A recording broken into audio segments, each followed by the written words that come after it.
It's Waxing Lyrical, baby. Hello, Waxers, and welcome to Waxing Lyrical, Mains and Dutch. I'm your host, Mains, and my colleague, sporting a very dapper Star Wars t-shirt, Mr. Neil Dutton. How are we, Neil? They're actually my pyjamas. You wear pyjamas? Well, yeah. Okay, thanks for that. I'm an English gentleman, of course I wear pyjamas.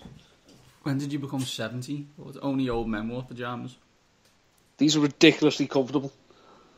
Yeah, they look like loungewear, as it's known in the trade. Now, have you seen that next to trying to push that on you? Loungewear. Like, that's a new thing. Is that the new... Because Next isn't pompous enough, no. Next isn't pompous enough, says as I look in my house at the Next furniture littering my house.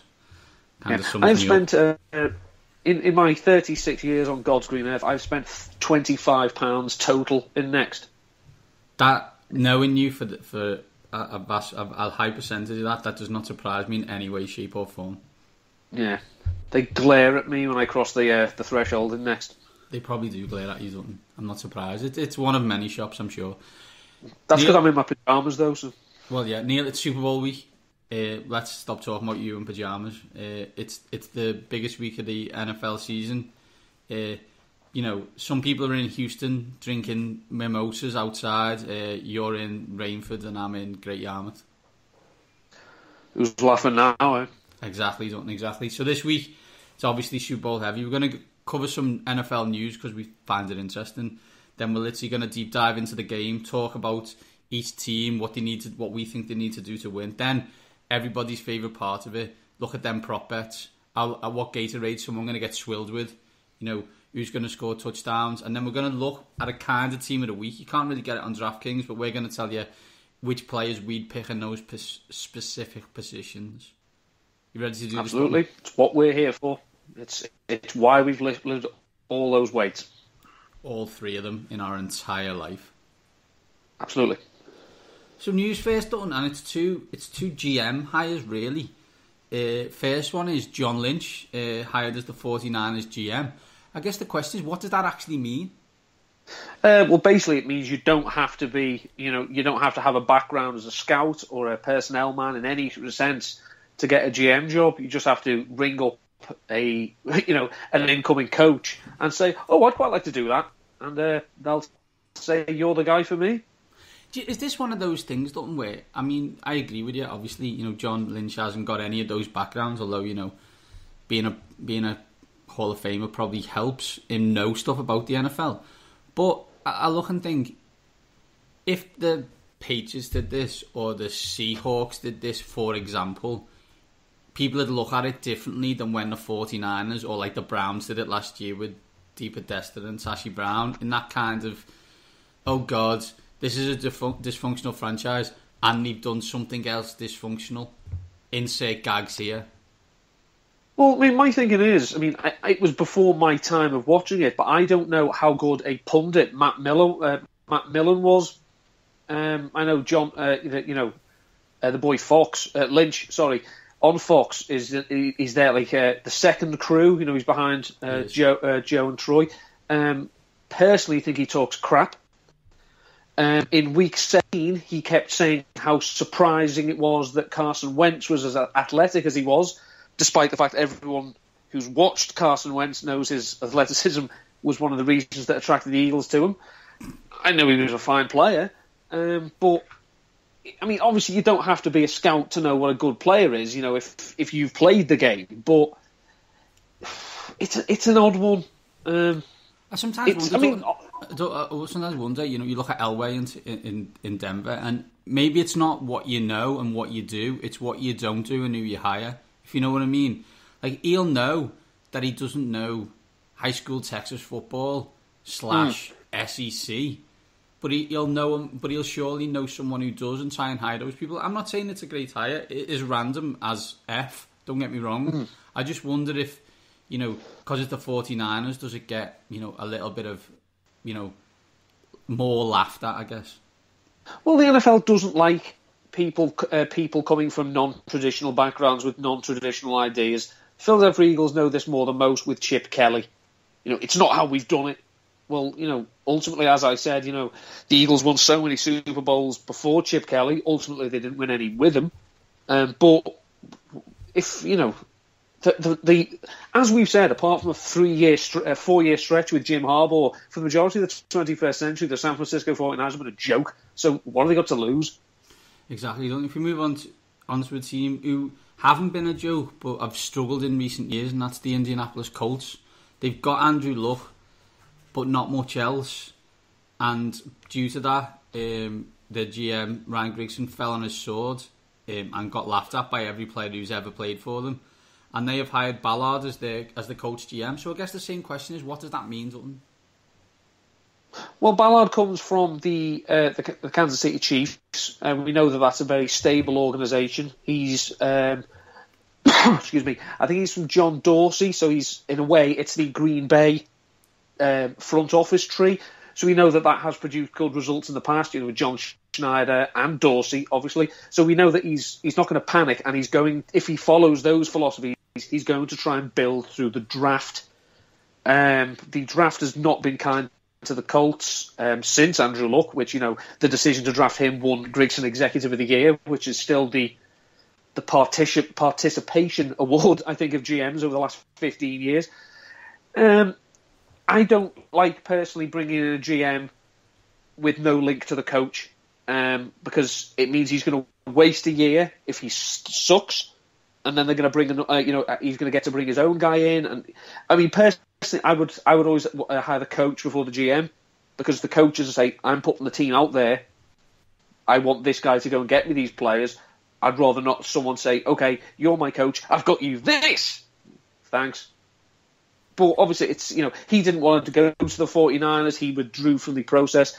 Obviously, the fact of having Andrew Luck appealed to him greatly. I think I look at it and just think, this is going to be the third year of wasted Andrew Luck, unless some kind of miracle upon miracles happened. He's drafted terribly. And when you say they've been unlucky in the draft, I think, no, they haven't. They've been terrible. They've been terrible in free agency. And Ryan Grigson was right to lose his job. Can he fix that in a year? I don't think so. So that means that they probably need to, rebuild over a couple of years. That's 3 years of quote-unquote prime Andrew Luck that you've lost. That should be unacceptable, but obviously it's not going to be. And then what happens next year? Who are they going to, it's another new coach. Does that mean it's another year? Because you've got to get used to the coach. It's one of them. They're just wasting prime real estate here. Someone's by an injury to Peyton Manning, they've somehow managed to luck out and get luck, no pun intended, and now they're wasting it. Well, ultimately, if they had a salary cap for coaches, then people like Jim Irsay would be forced to do reasonable things at reasonable times, as opposed to just paying people and this bottomless pit that coaches and front office staff get. If there was, if it was more held to account, then maybe they'd be a bit more patient with these people. But people like Irsay who've got more money than they can waste are just going to keep wasting it, and the players getting wasted. The players' prime getting wasted. So what? Yeah, it's true. You just look and think, I look at, especially in recent years, the Colts and Packers, and just think, you don't realise how lucky you are. It's hard enough getting one of these guys. You've got two back to back, and both in Green Bay and in Indianapolis at the moment, just wasting it with poor talent evaluation and poor coaching, in my opinion. Yeah, absolutely. But let's not talk about crap teams who aren't in the Super Bowl. Let's get on to that game of the week. The games of the week. Touchdown, 85 yards. He's going to score. He's going to score. He's going to score. Touchdown. So, Dalton, if we start on the NFC side, I think we kind of just wanted to say, really, from our point of view, what we thought each team has to do to win the game. So, from your point of view, what do the Falcons have to do to win the game? The Falcons, to win the game, have to ensure that they don't lock in on Julio Jones. They have to keep spreading the ball around. If you remember, in 1991, the Super Bowl, the Giants' defensive coordinator said, if we're going to win this game, Thurman Thomas has to rush for 100 yards. Now, obviously, people think, what the hell is he talking about? Thurman Thomas, one of the best. But that was basically because they were going to shut down the passing game and rely on them to run the ball. I think a similar thing happens here. If Julio Jones has over 100 yards and more than 10 targets because everyone else is covered and everyone else has been shut down, the Patriots win. The link, of course, being that defensive coordinator back in 1991 was Bill Belichick. I think while obviously Julio Jones is a wonderful weapon to have, and we've seen how dominant he can be, the Patriots have been slightly weaker this season. They've not been allowed wide receivers to beat them, but they have given up the second most receptions to running backs. So I think the way that they use Tevin Coleman and Devonta Freeman in the passing game could be crucial in this game. I think I'm with you, Dalton, in terms of if we look on the offensive side. I think they need to spread the ball around. They need to do what Atlanta have done all year. And you look at Julio Jones, and obviously he's a massive figure in the team. And as I've said, is a centaur. Not 100% sure he's actually human. But they've won games when he's only caught 2 passes for 45 yards because they've got all the weapons and they need to use them. And I look at Devonta Freeman, who's, if you can believe, in the NFL is the only player to rush for 1,000 yards in the past 2 seasons. Got to use him. Got to get him involved. Got to get Tevin Coleman involved. Got to get Taylor Gabriel involved. And got to get Mohamed Sanu involved. Get them all involved for me. And on the defensive side of the ball, and I suppose it's the same on the offense. They've got to win the turnover battle by a couple. They've got to get more possessions than the Patriots have. They have an excellent offense. So do the Patriots. So they just need more possessions. The more possessions they have, the more chances they have to score. So I think for them to win, they need to win that turnover battle by a couple. On defense, what they have to do, and bear in mind Dan Quinn's pedigree comes from Seattle, that system, they need to swarm to the ball. No team in the NFL has more yards after the catch than the New England Patriots. No team has allowed more yards after the catch than the Atlanta Falcons. If they're going to play zone, they have to make sure that once the player has caught the ball in the zone, he goes down. Basically, if the Falcons can score very quickly, we know this, and the Patriots are going to have to try and win this by dinking and dunking and bleeding and making the game shorter. The best way to do that, of course, to counter that, is not to give up big plays. I looked up and I think, on that, look at your Green Bay game plan and look how the Steelers played against the Patriots. The Green Bay game plan, early doors especially, get in Aaron Rodgers' face, make him move around, make him get sacked, do things he doesn't want to do, which is what they need to do against New England. They need to look at the Pittsburgh Steelers did, zone everywhere, and say, see this, never do that. That's exactly what the Patriots want you to do. Tom Brady is probably the best quarterback ever. And when I say probably, I mean he's in the top 2. But as every quarterback ever, he doesn't like it. He doesn't like it in his face. So get in there, however way you can. If that means you've got to bring Poole in, late linebacker, cornerback, safety, whatever it is, get that late blitz on. You've got to get him. Got to get in his face. That's the thing. The Falcons' best pass rush is Vic Beasley, and that's coming off the edge. Well, Brady doesn't really have trouble with pressure from the edge because he's so mobile, and by that I don't mean, of course, he's like Cam Newton, but I mean literally in the here comes the rush, step forward. He can do that out to the edge, but if the pocket is coming back into his face, he can't deal with that. So obviously, as we know, that Tom Brady gets the ball out of his hands quicker than most quarterbacks in NFL history. Again, it's a question of you've got to shut down the receivers and you've got to get in his face. If we look at the Falcons, long term, I guess, with Kyle on the way to 49ers, as you mentioned when we talked about John Lynch, do you see this as their one shot at the Super Bowl? Is this a kind of one deal? They've caught lightning in a bottle. Matt Ryan's in his 7th or 8th year, and he's improved exponentially. Do we think that's because of Kyle? And if Kyle goes, do we expect them not to regress dramatically, but to fall off a little bit, which means they're going to struggle to get to the Super Bowl again? Well, there's a couple of things that we have to factor in. One is that until recently, the NFC South doesn't repeat. Obviously, the Carolina Panthers won 3 in a row, but that's the only repeat winners in the whole history of the NFC South since 2002. So the chances are that even, we saw last year, the NFC South representative is in the Super Bowl. They lose the Super Bowl. They fall off the cliff to an extent. So that could happen. It's also dependent on who comes in as offensive coordinator.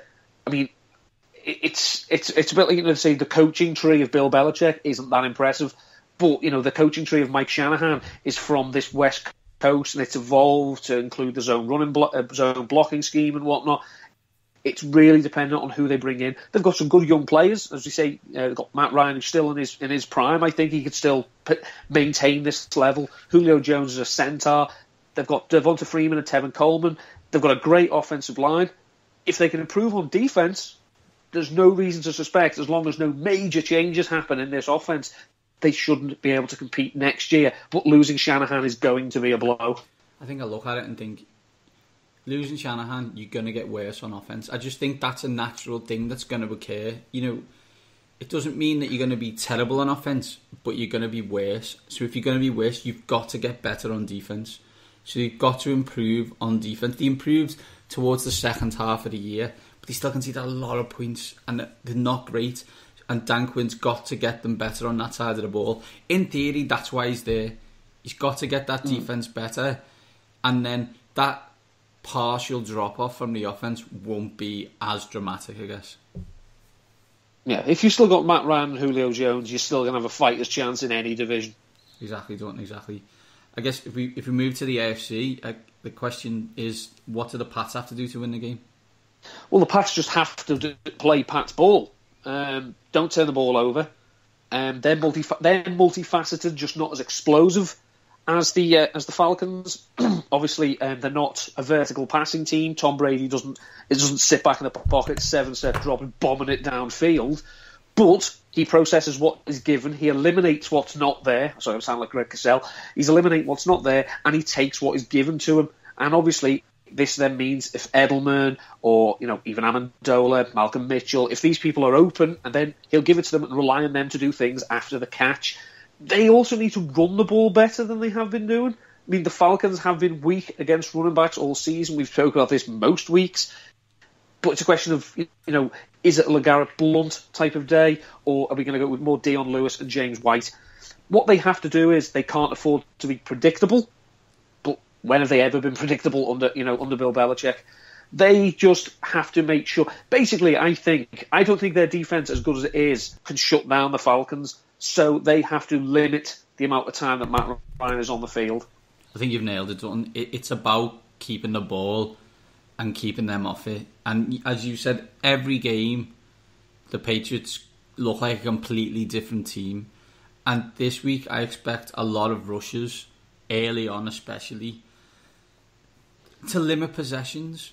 And not because they haven't got the ability for big plays. They have, and they can score loads of points, and they're one of the best offenses in the league. But I just think they'll want to keep the ball and chain and Blunt and Lewis and a dump off to White, and then it's 3rd and 7 maybe on one of the things, and he throw it to Edelman for an out, and it's 9 yards, and it's another first down. I just see that as the case. That's going to be the kind of situation where they win the game. I mean, on defense, I just look at it and think they'll just be the Patriots.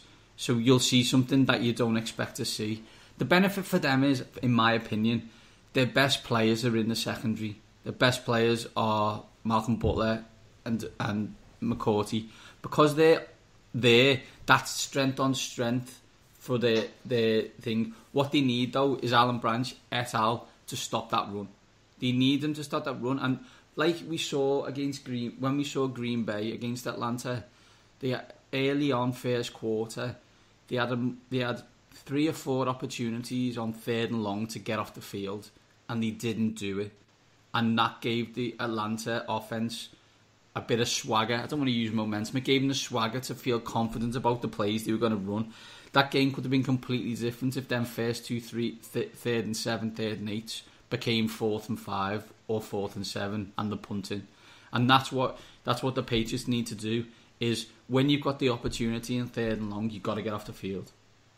Mm-hmm. I mean, obviously the coverage is tied to pass rush. This is not a bad Patriots pass rush by any stretch. I mean, obviously it doesn't have Jamie Collins, doesn't have Chandler Jones, doesn't have those types. Ninkovich is a good player, but if they can't get to Matt Ryan, that could expose the other corners. Your Logan Ryan, who's a good slot receiver, your Eric Rowe, who I'm terribly sorry, but can we stop anointing him as the second coming of Deion Sanders? He didn't fit the system for the Philadelphia Eagles for whatever reason. He couldn't beat out Nolan Carroll and Leodis McKelvin. Well, I'm sorry, you've landed on the Patriots. Ooh, who'd have thought that Bill Belichick would find a way to make it work? Yeah, very good. He's still not. No, he's not out. He's not fantastic. He can be dominated.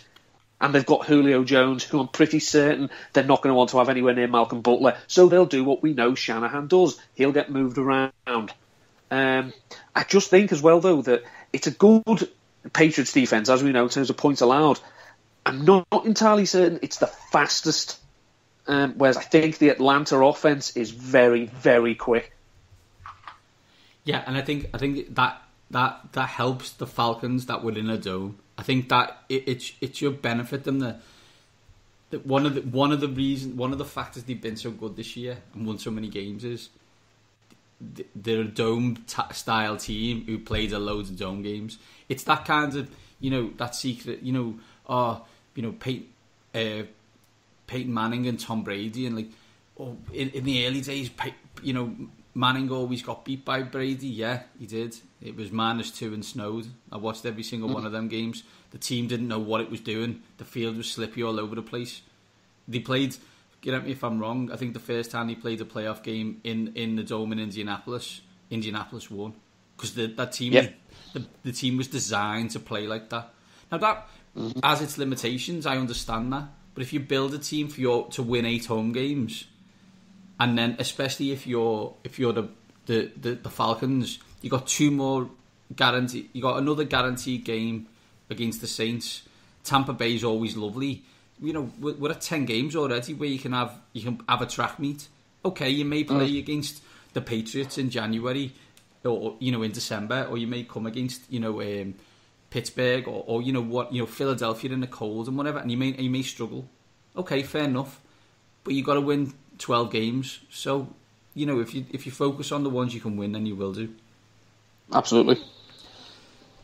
Before we pick the games, let's pick our favourite bit, and the favourite bit is always the Super Bowl prop bets. For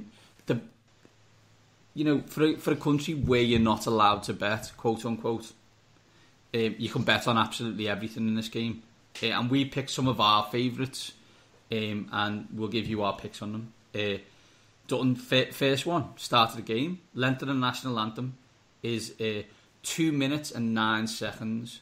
Dutton, can you enlighten the audience on who is singing the national anthem? No, because you've forgotten as well. It's a country singer. I'm going to bring it up now because I've forgotten his name. Is it Keith Bryan or something? Keith Bryan is absolutely correct, Dutton. He's a country pop star, whatever that means. Not someone you would never get in the United Kingdom, but I'm sure is big in Arkansas. Do you know one of them jobs? Mm-hmm. So over under 2 minutes and 9 seconds, Dutton. Always take the over. I think you're right. I don't want to sound old Trumpian and kind of sexist here, but I would definitely take the over with a woman because she's bound to warble. This guy may not. Has Aretha Franklin finished her national anthem from Thanksgiving yet? I don't know, and that's what I'm saying. That's where it gives me an element of, will he be shorter? I don't know. He's from the South. Is he going to throw some kind of political pro-Trump stance at me as well? May do. That may extend us. I'm going the over on 2 minutes 10 seconds. Get that for 11 to 10, Dutton. Easy money. For another classic, the Gatorade shower, or see other drink for details. Equally disgusting because Gatorade's rank. It is foul. There's a reason that the people in the UK drink Lucozade. Odds, Dutton, clear/water 2-1, yellow 5-2, green/lime, just in case there was some kind of confusion, 3-1. 7-2 is blue, 7-2 is orange, 6-1 is red, and purple is 12-1. What are you thinking?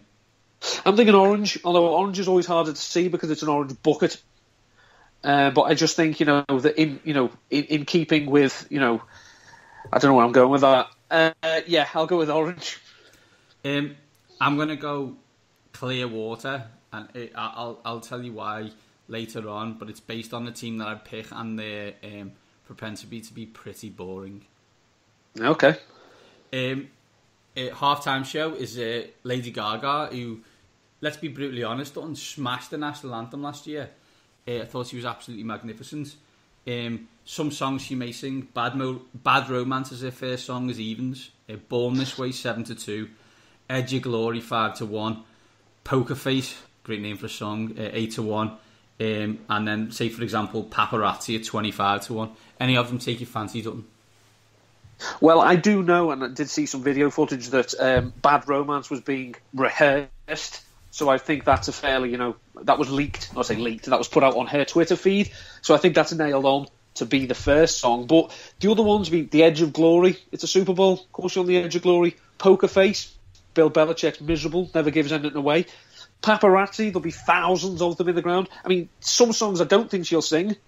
Just Dance. I just don't see it happening. Because, again, Just Another Day. Well, it's the Super Bowl, of course, it's not just another day. Perfect Illusion. Well, again, there's bad links. And Angel Down. Well, I don't think anyone can accuse the Patriots of being angels, so I don't see that getting played. The one I would love her to sing is Telephone, which she did with Beyonce, just for a tremendous amount of irony. Obviously, that's not going to happen. She will sing Bad Romance. She will sing Edgy Glory, and she will sing Poker Face. I guess the question is the order. I think you just take Bad Romance at evens. I mean, it's one of these classics, and I just don't want to digress into our friend and a fellow Team Ginge for me, Mr. Will Gavin, who's in Houston at the moment with the Gridiron Boys. Went to the Royal Rumble in San Antonio, and I obviously watch wrestling because I'm still 12. And there was a big story. There was a big story of, well, we don't know who's gonna win the game, so we'll look and go. I looked on the gambling websites, because let's be honest, I don't know if you know something, but wrestling's not real. And the Royal Rumble odds on the Saturday were like everyone was about 5-1 now, and then 1 minute this random fella Randy Orton, who is good but hasn't been good for maybe 3 or 4 years, was 1-7. You're like, okay, I'm all in for scripted, but who handed out the script? That is a serious amount of money. So Bad Romance at evens, considering the next one's 5-1, and you've already heard that she's rehearsing it. It sounds like they're giving away the secret here, and you should really get your money on fast before that becomes 1-18. I think so. I mean, obviously we all know that Vegas, the big money is on the Lady Gaga music for this weekend. So don't let that market close without you. Boo. So let's before we get into betting on the predictions and more salient stuff, the bet for me, the bet of the day at 4-5 is both teams to score more than 2.5 touchdowns. Nailed on. 3 touchdowns each with these two offenses seems nailed, as you said, absolutely nailed on. I don't see why it wouldn't happen. Three. That bet, I may be interested in that bet. Second half. Over and half, 2.5 touchdowns second half, because these are, Super Bowl's usually a bit of a scrappy first half affair, and then the better games get going second half. So I'd be interested in that, but yeah, 4-5, you can get both teams to score 2.5 touchdowns. I will certainly be putting my 25 pence on that. I'd say, and I'm sure they're looking forward to it. Done. Over under, which we do every week, is 59. Dutton. Pats are favoured by 3. Give me your winner with the spread and whether it's an over under, please, and why. I'm taking the Atlanta Falcons. It is under. I'm going for 31-24. I just think, I know usually, in the Super Bowl, when the number one defense meets the number one offense, defense usually comes out on top. I just think there's something about this Falcons team. I like how they spread the ball around. On the first drive against the Packers, Matt Ryan hit 6 different receivers. It's absolutely ludicrous the way they do it. I know they've not played anyone like the Patriots this season, and yes, I know that they did lose to the Eagles, which is not a badge of honour that anyone should be wearing this year. I just think, I don't like betting against the Patriots, but I'm just going to go with the Falcons. I just think that this is going to be something approaching a shootout, and I just think they'll have too much in the tank for the Patriots. I don't like picking against the Patriots, so I won't. The reason I picked Clear and Water is because I think that's the kind of thing that people on the New England Patriots side would drink. Over under, I think it's an under. I think it's going to be one of those games where we're going to look and say, how did that offense that scored, 40 points a game, it seemed like, only score 17?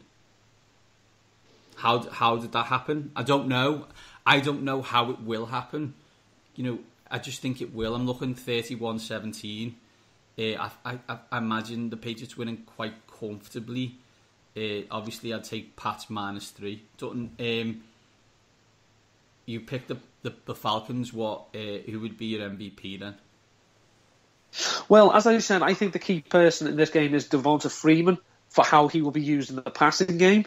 So I like him for MVP. The last time a running back won MVP in the Super Bowl was Terrell Davis in Super Bowl, was it 33? Yeah, it was 33.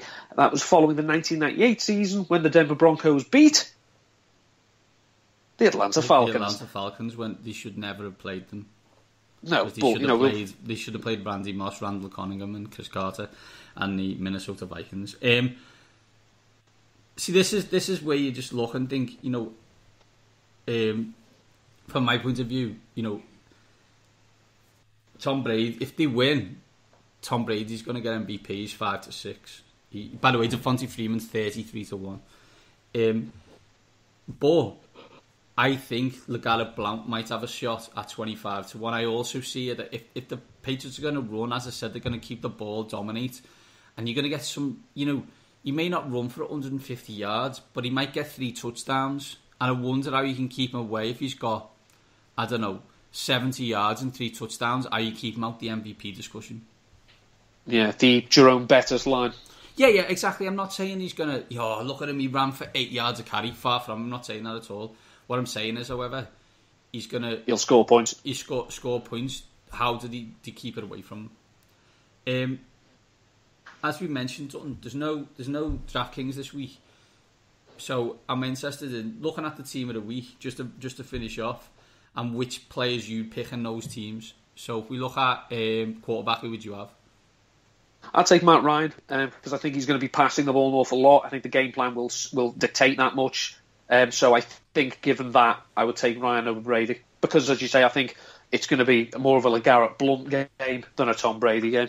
I would also take Matt Ryan, but it will be buyer beware because there could be a couple of interceptions in his future. I think that would be my opinion anyway. Who's your running back one, Dutton? Devonta Freeman, for all the reasons I've said countless times on this episode. I'm going to say LeGarrette Blount, running back 2. LeGarrette Blount. Yeah, so I'll probably take Devonta Freeman just because it makes sense. I guess you can put forward a case for it being Dion Lewis and them having, in a PPR type situation, I'm having millions of them. Wide receiver 1, Dutton. Julio Jones. Don't think he'll be the focal point, but it'd be stupid to ignore him. I think you've got to pick Julio in any team you've got. Who would you have as 2? 2, Edelman. Certainly from a high volume point of view. Yeah, I totally agree. I would have Edelman as a high volume as well. I think he's going to be the main focus for Tom Brady, as we said, in that keep ball style scenario that I think they're going to try and play. Wide receiver 3, done. Taylor Gabriel. I think speed kills, and they're going to try and look for ways to get the ball into his hands to use that speed.